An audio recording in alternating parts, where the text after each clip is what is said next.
Hey, good afternoon, and welcome to Cruise Amigos live from Virginia. Of course, I'm Chillie Falls.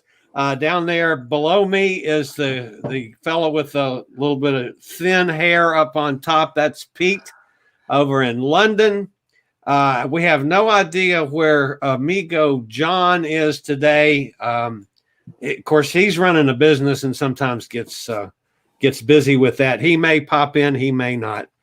And of course, our guest today, I'm lucky enough in the cruise and travel industry to have met and been involved with a lot of people. And I don't think there's anybody that I like or respect more than our guest today. She's been on the Cruise Amigos several times. She's been a contributor to my channel, and I just love her to death. And of course, that's Sue Bryant, who is the cruise editor of the London Times. Welcome, Sue, back to the Cruise Amigos. Thank you. Thank you. Hello.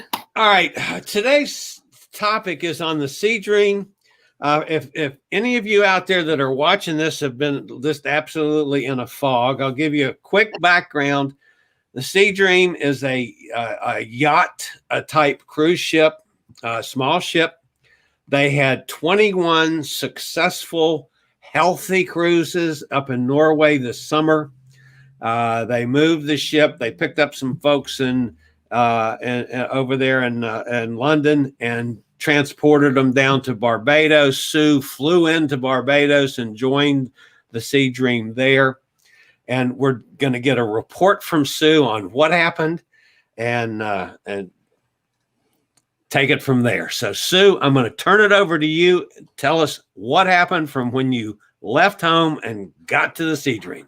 Goodness, well, that's take a long time. Well, the first thing is the testing. We had to, in order to enter Barbados from a high-risk area, which is the UK or the US, we had to have a Barbados-approved negative test, which we had to go to a lab for, we had to pay for, because we didn't do it on the national health here. You're not allowed to do that. Then we flew to Barbados. The entry requirements were unbelievably strict, and I counted that between getting off the plane and getting to the taxi, we had 9 separate interviews or encounters with officials. So, they're really serious in Barbados about why you're there, what you're doing. There was a person there waiting with a load of bracelets, and they put them around your wrist and it says where you're going. So you cannot buck their system. So we'd had our tests, got our bracelets, we were in transit, so we didn't have to quarantine in Barbados. We were taken in a van straight to the quayside. And there we were tested again. This is SeaDream's own tests by now, by the ship's doctor, who was in full PPE.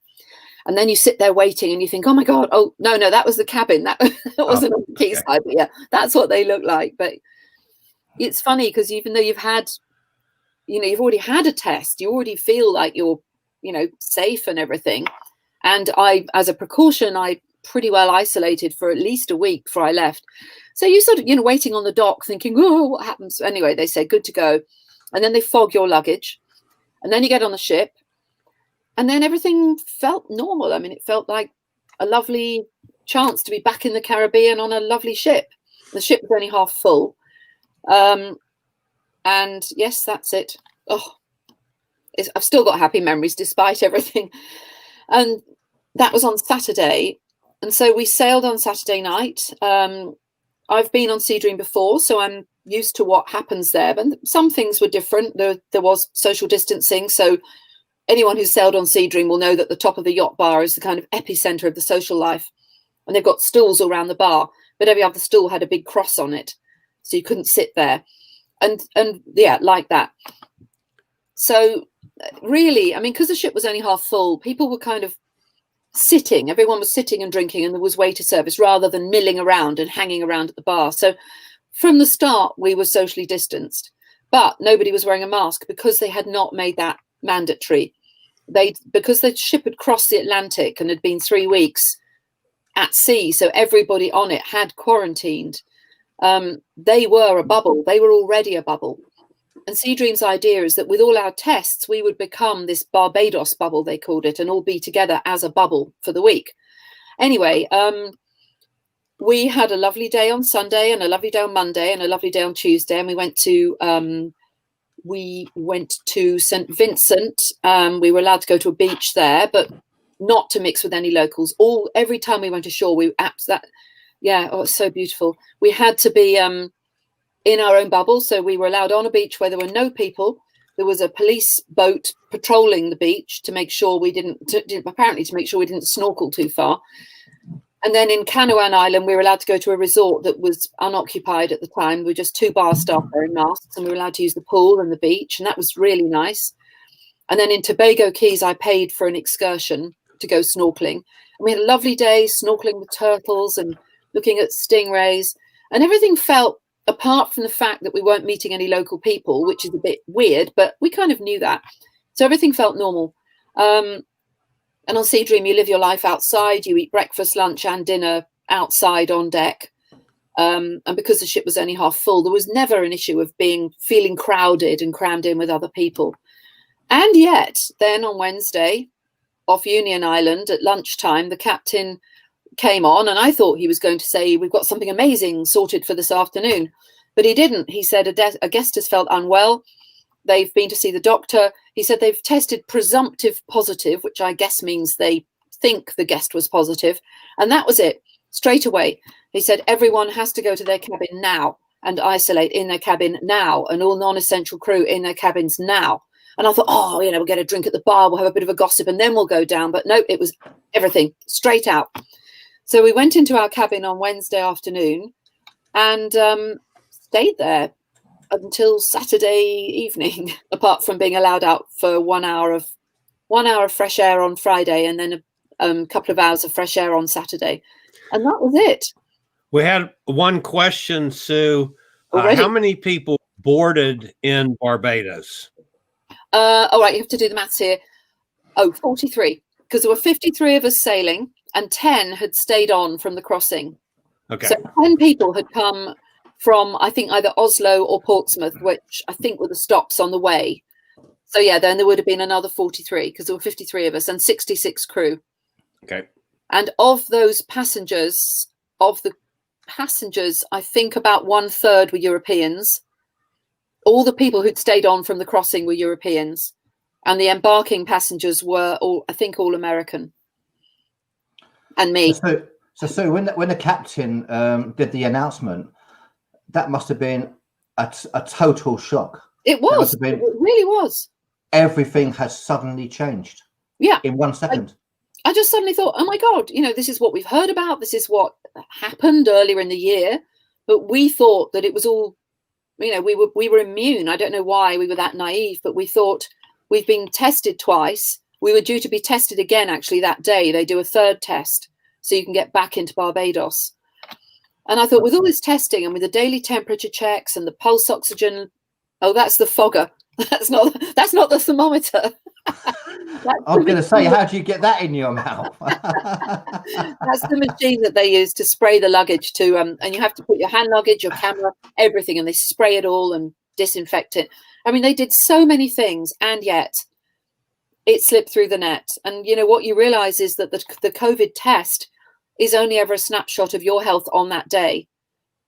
You'd have to test every day, and you'd also have to find a way of not ending the cruise because one person had tested positive.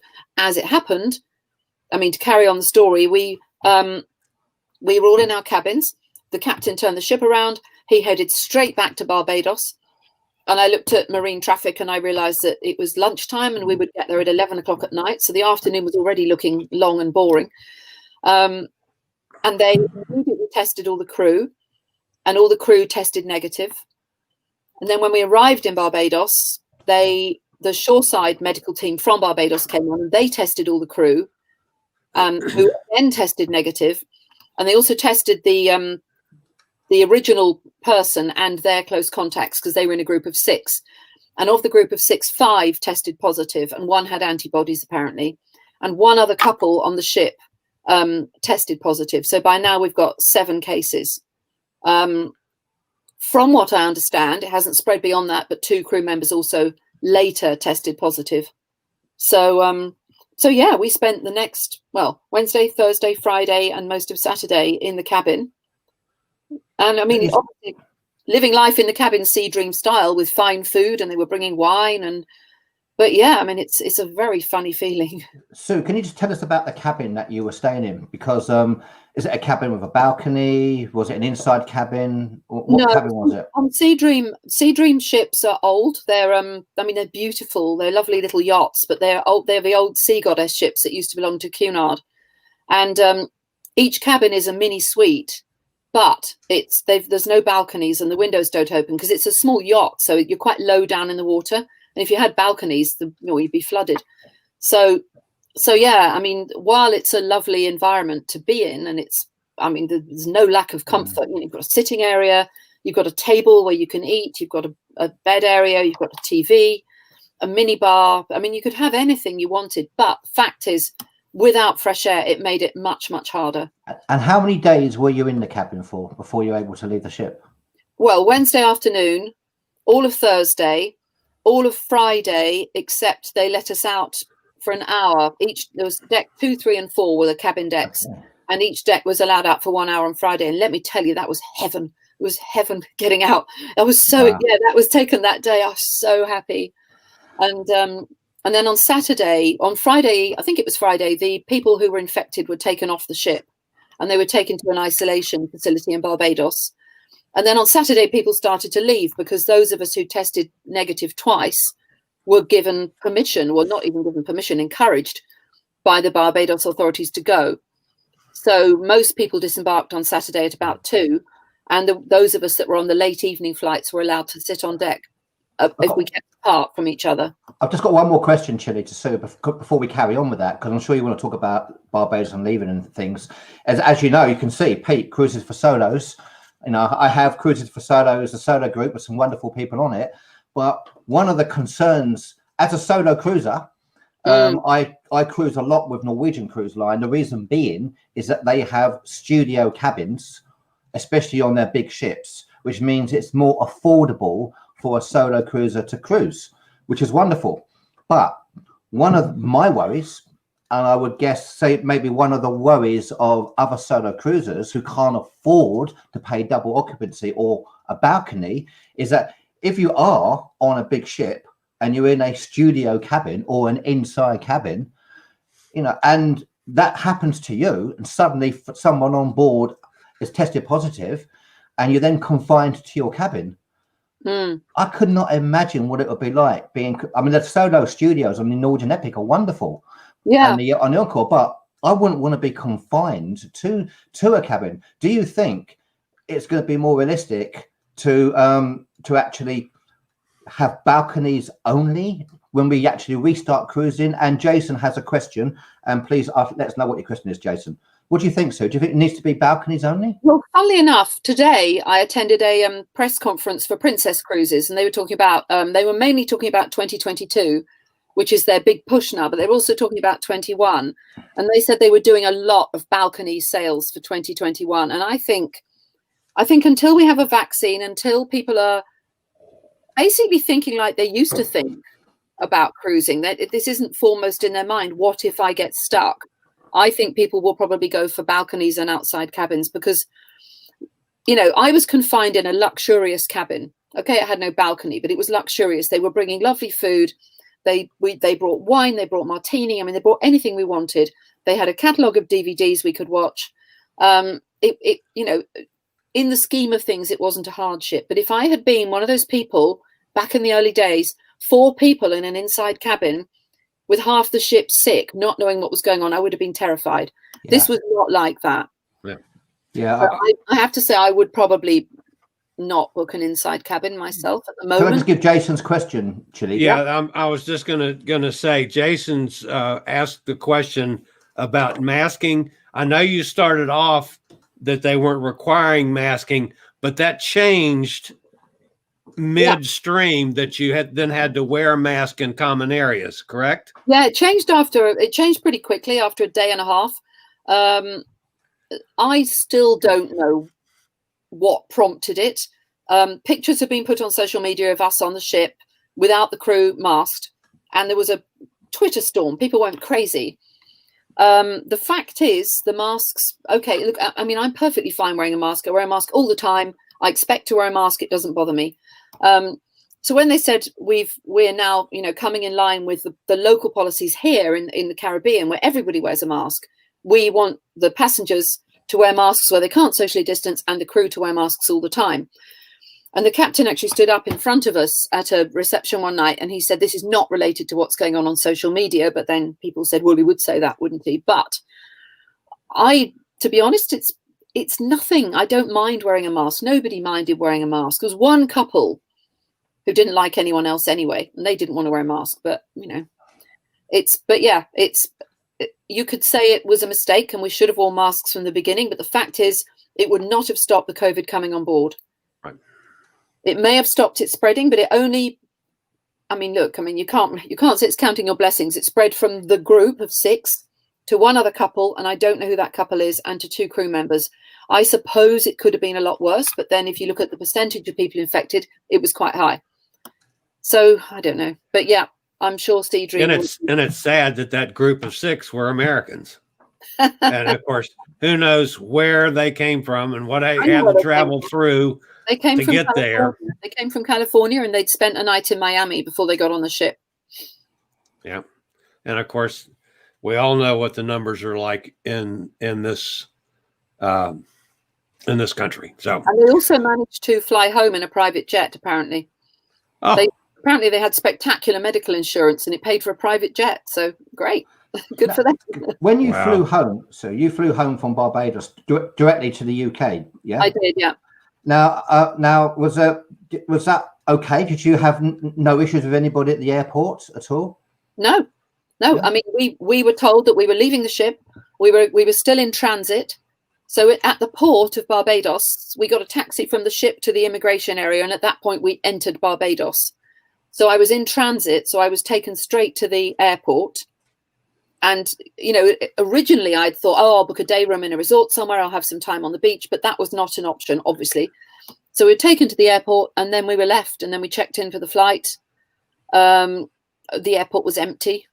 It was late at night. There were 2 flights left to go, and I went in the lounge, and that was actually quite busy, but it was socially distanced. And Barbados takes it very, very seriously. You don't walk. Sorry, I drove around the streets in my cab, and everybody's wearing a mask. But everything went wrong when we started to board the aircraft. It was absolutely bizarre. I mean, there's 2 aeroplanes still to leave, the British Airways and the Virgin. Why they put the BA flight at a gate that was some distance from the gate at which we were boarding, at which we were, having our boarding passes checked, I've no idea. So we had to get buses. And BA, like many airlines, boards by small groups of row number now, like groups of 5 row numbers, to avoid any kind of congestion. And they did announce it like that, but it was a free-for-all. People went mad. People sort of just raced for the gates and got on the bus. So we hung back and got on the last bus, because I thought, I'm not doing this after all we've been through. I'm not going to be in some packed bus with lunatics. And the people with masks hanging off their ears. Anyway, the bus I got on, apart from the fact someone had a mask hanging off their ear, it was a woman drinking a rum punch out of a plastic cup with her mask off on the bus, which is 20 seconds from the gate to the plane. Why? Why? And it just goes to show that whatever you do, all the precautions you take, everything you try to do to put this in place, there's always going to be a weak spot somewhere. So, was the plane busy? Was it flight busy? Yeah, packed, because a load of flights have been cancelled. And so obviously they had to make sure 100% that you were clear. You were not totally clear to get on the plane. Were you surprised to fly back and not actually have to self-isolate in Barbados? Yeah, I was actually, but we weren't given a choice. If I'd said, actually, I want to stay in Barbados in a facility for 5 more nights and then chance it getting on the next flight out, it wasn't an option. But I'd had 2 negative tests, and one of the tests was taken by the Barbados health authorities. And let me tell you, it was a very brutal test. It was evil. So I'm convinced that it was very thorough. Up the nose. Really Did you feel that Barbados just wanted to get you away? Is that what it was? Because they do have facilities on the island to deal with this. I know that. They do. And obviously the people who were positive were already in that facility. And I still don't really know what made them think that. I think it's very difficult at the moment because there are so few flights. There are a lot of people waiting to come home whose holidays are over. A lot of flights have been cancelled. Mine was cancelled and I was already rebooked on a different one. But I mean, I waited till 5 days after I'd potentially been exposed and took another test, and that's negative. And the people I've kept in touch with from the ship have all tested negative since they got back. But there's no way we will know about the people we didn't keep in touch with. I mean, look, what if they tested positive? I'm still isolating for 14 days. So what you could argue, does this make a difference? Had there been 2,000 people on the ship, it probably would make a difference. So, all right, let me flip through a couple pictures, and you can just add any comments that I didn't flash up in my stupidity. Okay, this was the reception desk, and you can see that funny looking screen. That's where you had to, every day you had to go and stare at that and, you know, fit your face into the face picture, and then it took your temperature. Then you had to record it against your cabin number. And that was one of the concierges. They were amazing. I mean, I do want to stress that the crew were all absolutely amazing. But yeah, I mean, and funnily enough, sometimes you just walk past the reception desk and stare at the thing anyway, just to check your temperature. It's very easy. I think a lot of cruise lines are using these now, or will be using them. That's the top of the yacht bar, which is normally lined up with cocktails and things, and now it's lined up with hand sanitizer. But you know, that's just to show that everywhere that stuff is everywhere. And if you look at that, that's the pool area, and I mean, obviously there's nobody there, but given that the ship was half full, the seats are you know, they're a decent distance apart. So there was no time on the ship where I felt that we were not socially distancing. All right, now you're self-quarantining now, right? For 14 days? Yep. Okay. Yep. Cheers. Yeah. I mean, there are a few questions there. There are a few questions. Ben and David made it sound like you were all hurried off the ship and put into a full shuttle bus, and the airport was busy and plane was full. And I did watch Ben and David some of their videos. I want to ask you a question about one thing they said, because it was incredibly unlucky in some ways that this actually happened with a ship with so many bloggers and people from the press on board as well, which is ironic. It really is ironic. But no, I mean, four people. Come on, there was Ben and David who'd already done the crossing, and me and one other journalist. So that was all. Was that always on there? Okay, yeah. It made it sound like there was more. Everyone else was a paying passenger. Okay, full paying passenger. But one of the questions I want to ask you, Sue, and it's interesting to hear what Ben and David had to say, is that we've been watching, obviously, we all watch what's going on all the time with cruising, because we're all desperate to get on a cruise ship. And one of the things, especially from Europe, we've been watching very, very carefully MSC and how they've started cruising. And MSC have just done this incredible job. They've had so many cruises without incidents. But I actually did, because obviously what's been going on in Europe with COVID and so many people getting infected, I did actually send Chillie a message about 2.5 weeks ago saying, Chillie, in my opinion, I worry now. I worry that maybe MSC should pause for a while this is happening, because they've done such an incredible job. If they get really unlucky with one person who somehow gets on the ship, it will then bring everybody against cruising again. And unbelievably, that's actually happened with on the SeaDream. But at the end of it, Ben and David were they were like, it was, so many good things. They did, SeaDream did so many positive things. They tried so hard, but they turned around at the end and said, maybe we need to pause cruising for the moment. What do you think? Well, I think they're right. And I think that, when SeaDream planned all these things, don't forget they were riding high on the success of their summer season. They did everything that they thought and we thought was right. The ship left Europe a full 3.5 weeks before I got on it. And things were only just beginning to escalate then. And obviously people had already booked on this cruise. So in that, even in that 3.5 weeks, situation got much worse in Europe, in Italy and in France and in Germany and in Scandinavia and the UK. And the US already had very high rates. And I think it's just, one of the things I would think now is until the infection rates in your source markets are much lower, you probably shouldn't be cruising. So, really?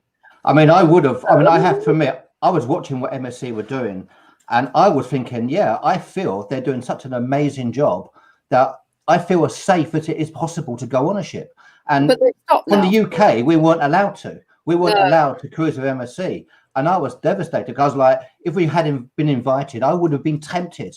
I really would. And they had so many cruises of that incident, and nobody was saying anything about it. No one was really talking about what an incredible job they did. I think they did an incredible job, but funnily enough, I probably wouldn't have been comfortable going on a bigger ship with more people. Although I do understand that they turned away a fair few people at embarkation who were not healthy enough. So, you know, they've managed to weed out people, and yeah, they did do a great job.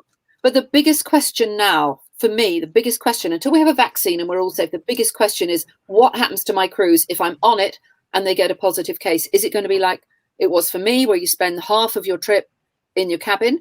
Or is there some way on these bigger ships where you can isolate the cases? And there's been all this talk of an isolation deck, an isolation area, and then everybody else can carry on as normal? Or does the whole ship go into lockdown because there's been one case? And that would be the big question I asked, and especially on a big ship.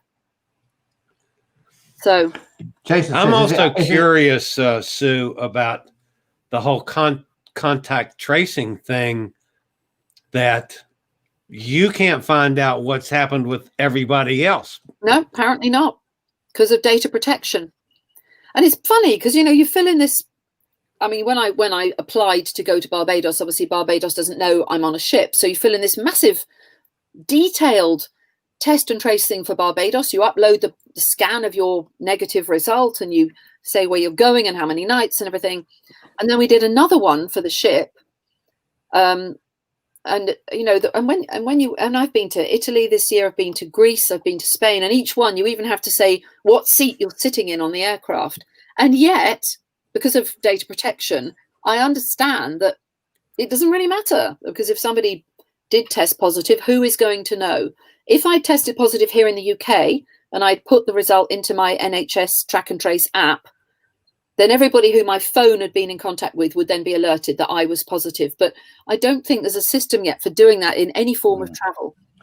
Jason has said, isn't it harder to social distance on a small ship, because on a big ship there is so much more space, and if the ships are only half full, which I think MSC certainly are, then there's more space. This was half full. There was no problem at all. There was never. I mean, there's no buffet. You get served from the buffet. You can't go and queue up there.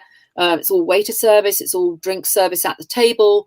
There's no point where you're ever in a huddle or queuing up for anything. Even on the tenders, when we went to the beach, they spaced us out on the Zodiacs so we wouldn't be too close together. No, it's really on a ship.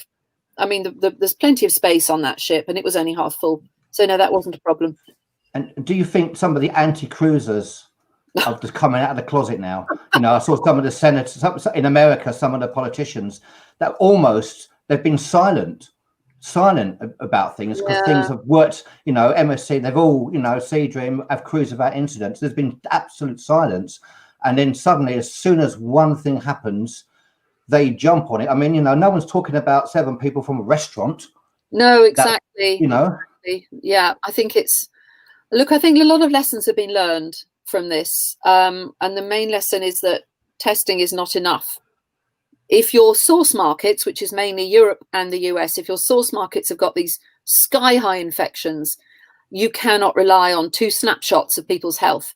I think at the moment, if you wanted to cruise from Barbados, if indeed they were operating, which they're not now, they will be in the new year, you need to go to Barbados, you need to quarantine there.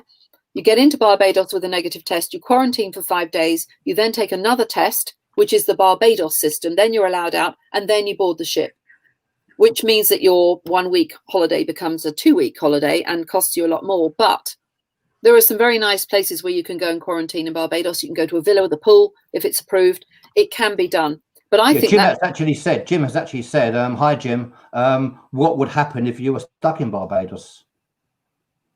If I'd been stuck in Barbados after, I would be in a government-approved quarantine facility. I think I would. I don't know if it would have been at my own expense. I think it probably would, and I would be claiming it on my travel insurance, hopefully, and then flying home after I presented whatever negative testing they wanted. So I imagine that's what they would have done. It may have been 2 weeks. I don't know. I mean, I was, you know, look, I could have survived. It would have been it wouldn't have been pleasant. There would be no sort of sunning by a pool or anything, but you know, it's the risk you take at the moment if you want to travel. But I think the lessons learned from this are that you've got to be more vigilant before you get people actually on the ship, on a very small ship like that, where you can't do things like isolate off a whole deck and let everyone else carry on, because basically it was over for everybody by the Wednesday. There was no chance that this holiday would carry on. It was finished. I have to ask a totally non-COVID question.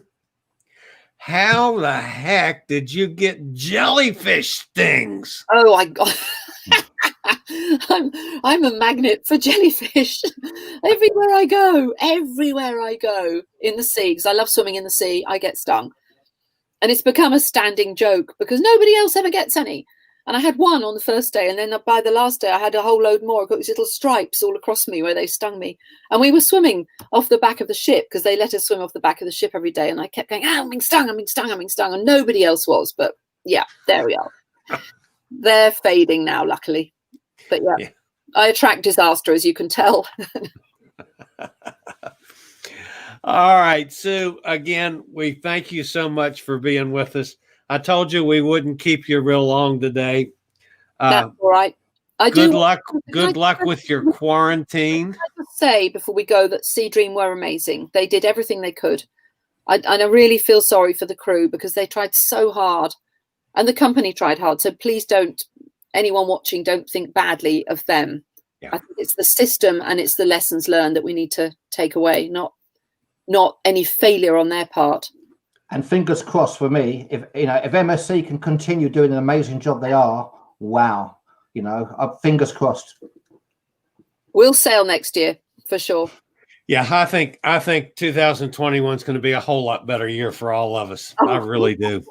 So, again, Sue, thank you so much for being with us. Thank you guys for all being here. I didn't get a chance to go over and see much in the way of chat. But appreciate all of you guys being here. I hope you've enjoyed this. Again, Sue, we love you and always will. Oh. And good luck with your quarantine. And keep us posted the next time you get to go on a trip. There'll be some time before then.